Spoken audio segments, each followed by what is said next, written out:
the ghost of Sector 9. The emergency lights made the Grand Council chamber look really red as people from 63 galaxy groups came together in a big mess. Supreme Chancellor Vorath hit the podium with his crystal arm. Told everyone to be quiet.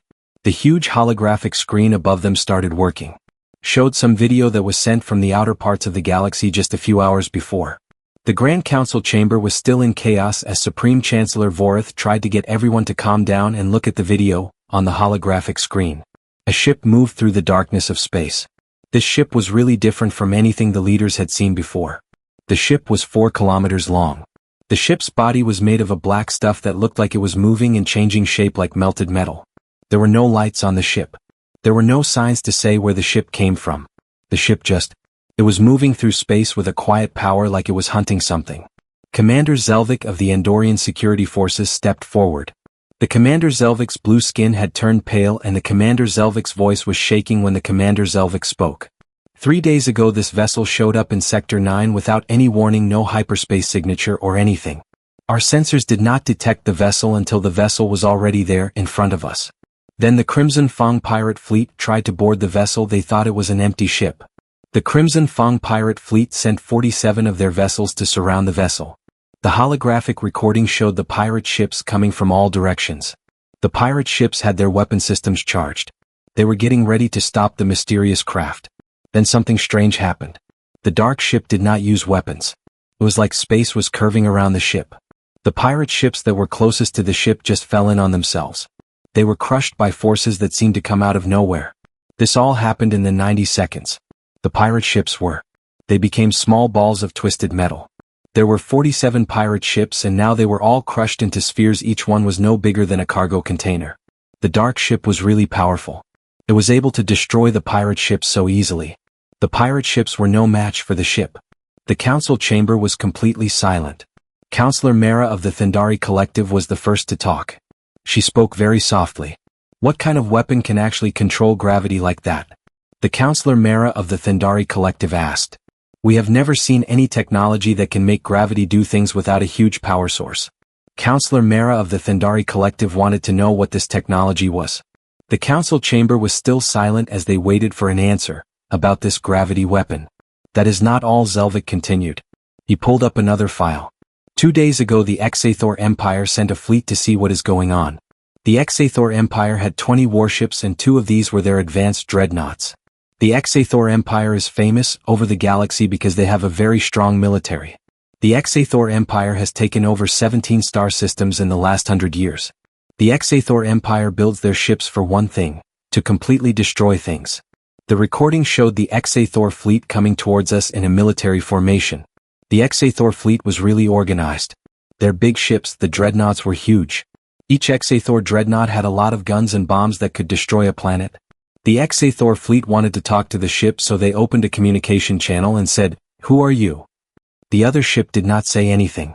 The Exathor fleet shot some warning bullets across the front of the ship. The other ship still did not say anything. Then the Exathor fleet started shooting a lot of bullets and bombs at the ship. The energy beams were really strong. Could cut right through big rocks in space, but when they hit the black ship nothing happened. The missiles that could break apart moons in our universe hit the ship and just exploded, but the ship was fine. The Exathor fleet kept shooting at the ship for 3 minutes using every single weapon they had. When they finally stopped shooting, the black ship was still just floating there in space. It did not have any damage at all. The ship's body was perfect, not one little scratch on it. The Exathor fleet checked all the systems of the ship and none of them were broken, which was really weird. The black ship was still working perfectly like nothing had even happened to it. Then the dark vessel fired back.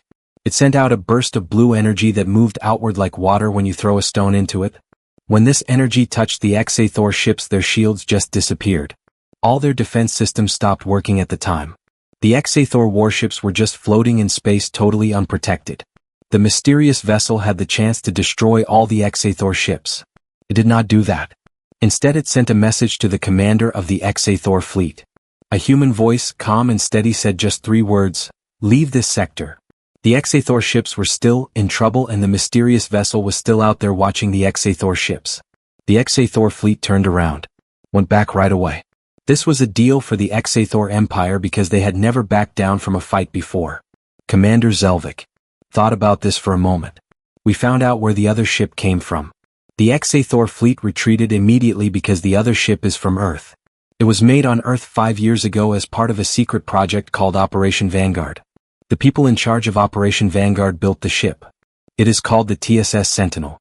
The captain of the TSS Sentinel is Marcus Webb. He used to be in charge of Earth's Deep Space Defense Force. Counselor Mara stood up fast. The humans are a young species. They have only had travel that's faster than light for about 30 years now. It is really surprising that they were able to develop technology that's better than what other civilizations have, and these civilizations have been traveling in space for thousands of years. Counselor Mara and the others really need to know how the humans did this. They need to find out how the humans developed this technology that surpasses the technology of the human spacefaring peers. The human spacefaring peers have been doing this for a long time. Counselor Mara wants to know the answers to these questions, about the humans and their technology. Supreme Chancellor Vorith nodded slowly. We need to get in touch with the government. They have to tell us what is going on. If the humans have really built a weapon that's this powerful, then every species in the galaxy should know about the human weapon. The human government owes us an explanation about the weapon.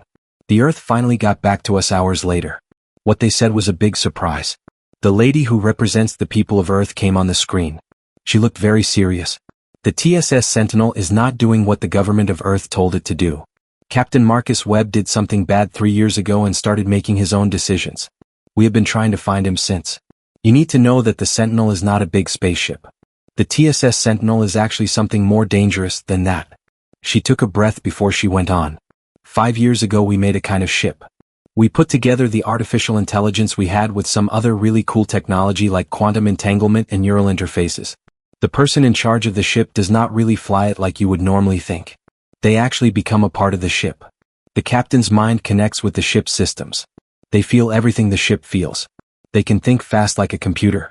They can control all the weapons and systems by thinking about it. The ship and the captain are like one thing. They work together. The captain can make the ship do whatever they want just by thinking about it. The ambassador's hands shook a little as she talked. Marcus Webb signed up for the program. He was our officer, really smart and very committed. Something big happened to him 3 years ago. The Xathor Empire did a thing. They attacked a human colony world called New Horizons. They said it was a mistake that their ships got lost and ended up in our space. We found out that was not true. The Xathor Empire did it on purpose. They wanted to see how strong we are to figure out if it's worth trying to take over humanity, and the Xathor Empire was behind it all. The raid was really bad. It killed 3,000 colonists. Marcus Webb's wife and his daughter were among the people who got killed. The Xathor Empire said they did not do it, and the Galactic Federation would not look into it because the Xathor Empire is too strong. Marcus Webb could not just accept that. Do nothing. So he took the Sentinel. Went away into deep space. We thought that maybe Marcus Webb was dead. Now we know what Marcus Webb has been doing for 3 years. He has been hunting the Xathor vessels. Supreme Chancellor Vorith leaned forward. So the Xathor have been getting attacked for 3 years. This is the first time we are hearing about the attacks on the Xathor. Why did we not know about the attacks on the Xathor until now? The ambassador said that until 3 days ago no Xathor ship that he met survived to tell people about the attacks. The pirates who were in Sector 9 just happened to be in the place at the wrong time. When the Xathor fleet that was supposed to gather information got away, people finally found out what was going on. Now everyone knows that the Xathor ship and the Sentinel are there and that the Sentinel exists. Counselor Mara's voice was really sharp. She was clearly accusing someone.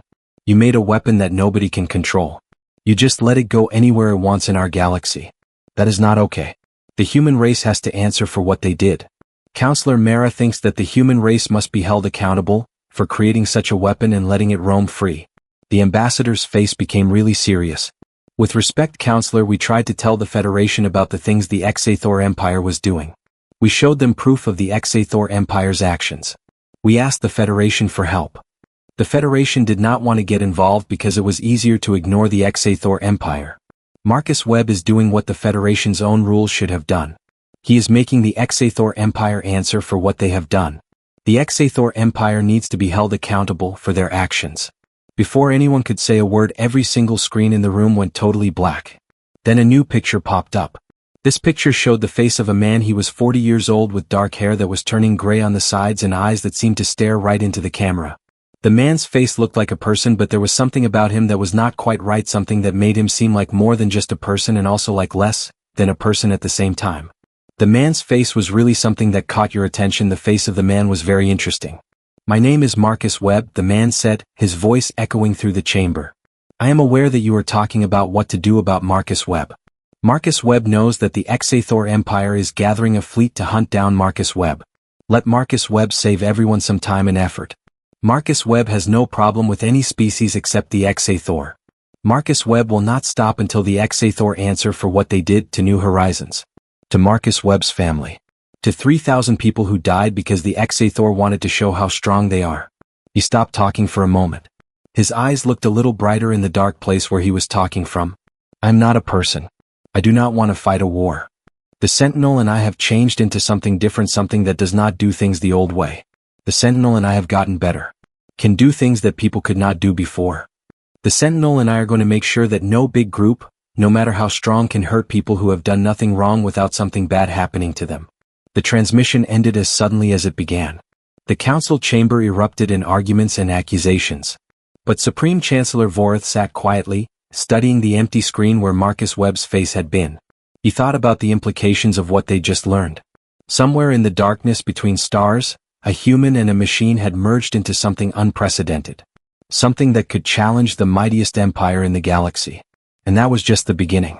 The price of power. The Xathor Imperial War Council got together on their fortress world of Drakmar. This place is far inside the Empire's strongest system. Admiral Krell was standing in front of all the military commanders.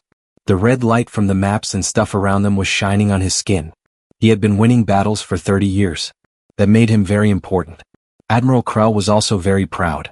He did not like it when this human disrespected the Xathor Imperial War Council and the whole Empire.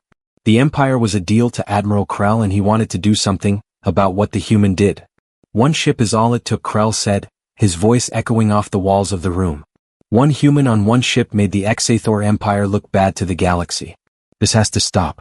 I am putting together the group of fighting ships we have ever had. We are talking about 500 warships. That includes our brand new Titan-class dreadnoughts. We will find this Marcus Webb.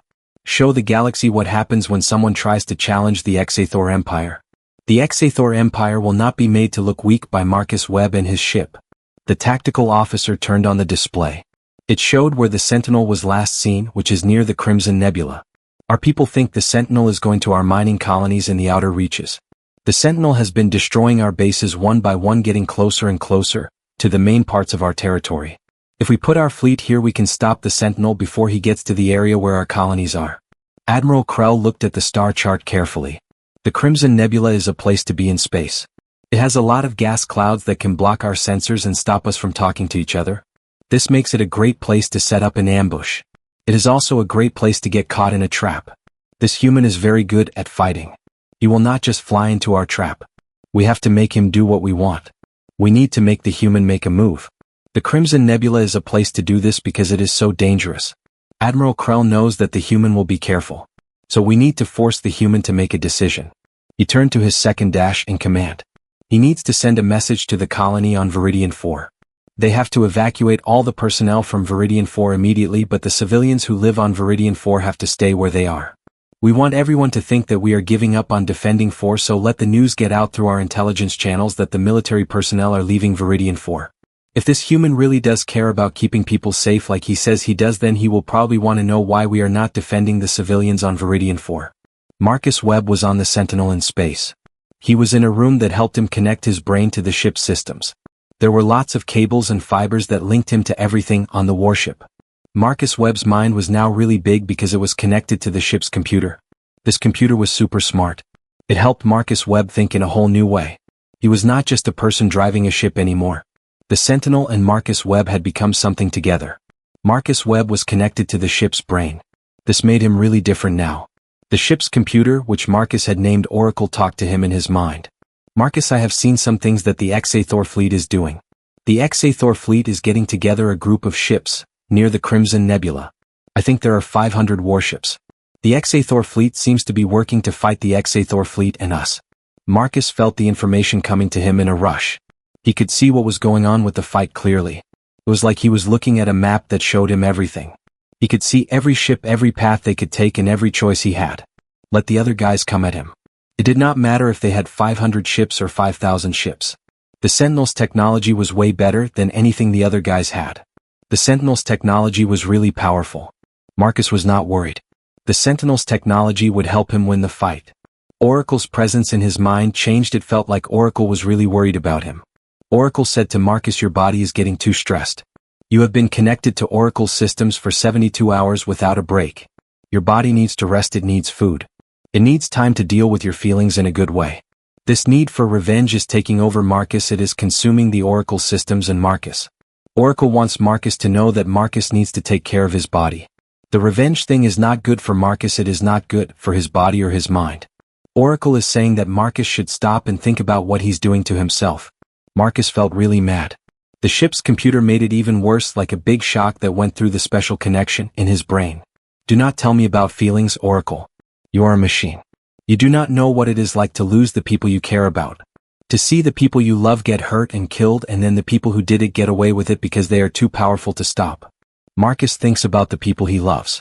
It makes him feel angry. The ship's computer makes his anger feel even stronger. Oracle, you are a machine. You do not understand what Marcus is going through. You do not know what it is like to lose everything and see the killers of the people Marcus loves get away with it. Oracle said this to me in a voice. I'm not a machine now. Because of our connection, I have felt things that people feel. I have felt happy and sad. I have remembered things that people remember. I know how much Sarah and Emily meant to you. Every time we fight against the Xathor forces, I feel how sad you are. I also see what wanting revenge is doing to you. You are losing the things that make you human, the things that you are trying to protect. Before Marcus could say anything, the Sentinel found out about a distress signal.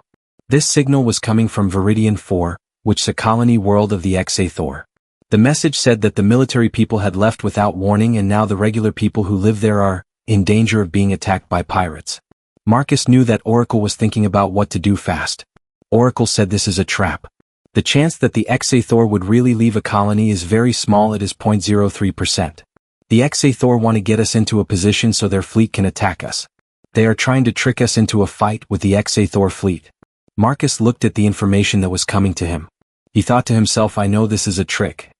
There are real people on that planet who need help. If the bad guys attack and we could have stopped it, then we are just as bad as the Xathor who killed all those people on New Horizons. Marcus felt that Oracle did not want to do this.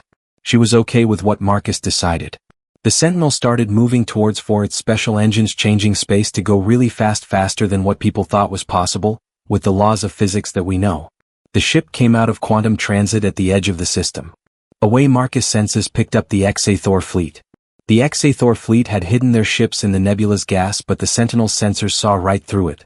The Sentinel's sensors found 500 warships lined up in a circle waiting to attack the ship. The Xathor fleet was ready to spring their trap on the ship. The Viridian system was not a place with the Xathor fleet around. Admiral Krell's voice was heard on every communication channel. Marcus Webb, the Xathor Imperial fleet has you completely surrounded. You need to give up now, and the Xathor Imperial fleet will let you die with some honor. If you do not give up, the Xathor Imperial fleet will destroy your ship, breaking it into pieces, one by one. Marcus felt something weird happening inside him. It was not fear that he felt. He was thinking really clearly about what could happen. The Sentinel had some powerful weapons that could destroy these ships easily. The technology that could control things could smash them like those pirate ships in Sector 9. There were 500 ships, and that meant there were tens of thousands of people on them. Not all of these people were bad. They did not all do what happened at New Horizons. A lot of them were probably forced to be in the military because of the Empire's rules. Many of them were regular people who had to do what they were told. The quantum manipulation technology and the Sentinel's weapons were a deal, and Marcus was thinking about what would happen if they were used on these ships. Oracle, what is the probability that we can disable their fleet without harming any of the people on the fleet? I am really concerned about the people on the Oracle fleet. I do not want anyone to get hurt. The Oracle fleet is a worry for us, and we need to figure out how to stop it. Can we really disable the Oracle fleet without causing any harm to the people? Oracle's response came after a short time, but it felt like forever to Marcus. It is possible. It will be very hard. We need to hit the propulsion and weapons systems of 500 vessels at the time and be very precise. The chance for making a mistake is small, only 0.001%. If we make one mistake, it could be very bad. Many people could get hurt. We are talking about the Oracle and the vessels here, the Oracle's plan and the vessel systems. The vessels and the Oracle's plan are very important. Then we will have to be perfect, Marcus replied. He felt the Sentinel's weapon systems coming online. This time Marcus configured the Sentinel's weapon systems differently. Of the gravitational crushing weapons or the matter disruption beams, Marcus activated the electromagnetic pulse arrays and the precision kinetic strike systems of the Sentinel. The Xathor fleet started shooting. There were energy beams coming from 500 warships. They were all aimed at the Sentinel. Marcus was ready for this. He had a way of seeing things that let him know the attack was coming a few seconds before it actually happened. So the Sentinel moved to a place. It went through something called space and came out 3,000 kilometers away from where it was before. The Xathor fleet was shooting at the spot now. Their weapons fire was just passing through space. The Xathor fleet had missed the Sentinel. Now Marcus said. The Sentinel let out a bunch of pulses one after another. Each pulse was set right and aimed at the right spot. These pulses went through the Xathor fleet like ripples on water, turning off power and making the weapons useless. Marcus was not finished yet. The ship's kinetic strike systems shot out thousands of projectiles, each one as small as a marble but moving really fast. They hit the propulsion systems, communication equipment and computer systems that controlled the targeting with accuracy. The Xathor fleet was getting hit hard by the Sentinel's attack and Marcus was still in command, making sure the job got done. The Xathor fleet was stopped in its tracks in under 4 minutes. The Xathor fleet was just floating there in space. None of the Xathor ships were destroyed. Not one person on the Xathor fleet was hurt. Every single Xathor vessel was broken and could not move. The Xathor ships were drifting around in the nebula without any control. Admiral Krell looked at his command screens. They were all dark. He could not believe what had happened. The Xathor fleet, which was the thing the Empire had, was beaten without anyone getting hurt. This was the loss the Xathor had ever had. Admiral Krell was staring at his screens, thinking about the Xathor fleet and how it had been defeated so easily. The Xathor fleet was supposed to be strong. Now it was just a bunch of broken ships.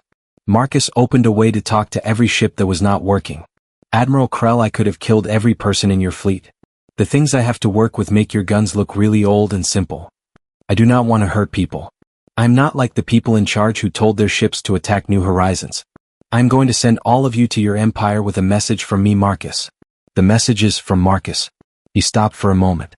He could feel Oracle was with him, helping him to stay calm. Tell the people in charge that humans will not be treated like they are not important anymore. We will not just stand by. Watch while big and powerful groups do bad things to people. The time has come when people have to face what they have done. If any group hurts people who have done nothing, they will have to deal with the Sentinel. But we will always try to be kind when we can, because that is what makes us different from them. The Oracle and humans will always choose to be kind.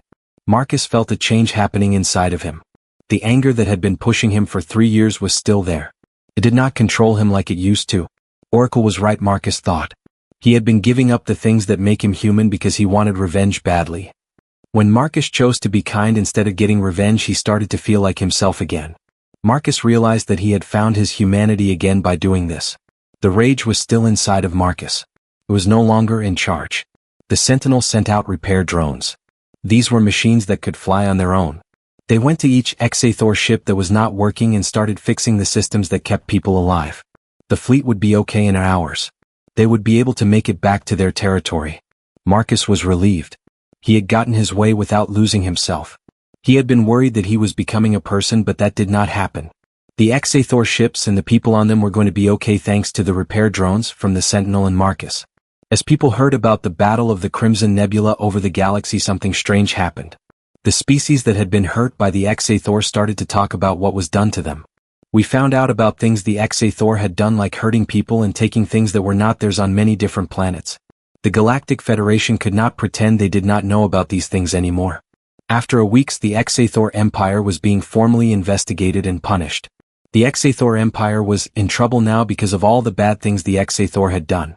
Marcus Webb and the Sentinel became symbols of something in galactic politics.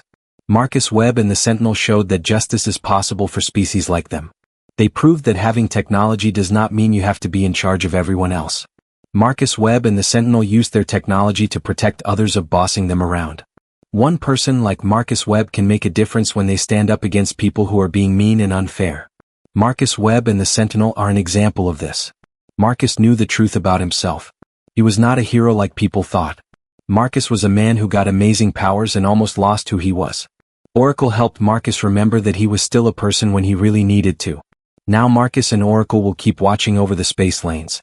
They will help people who are in trouble and stand up for what is right. Marcus and Oracle will do this in a way and be kind. They will not just use a lot of force to get what they want.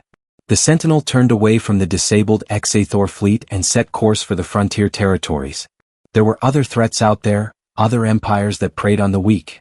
And wherever injustice existed, the most overpowered human and his quantum warship would be there to restore balance. Not through destruction, but through the demonstration that true power lay not in the ability to destroy, but in the choice to protect.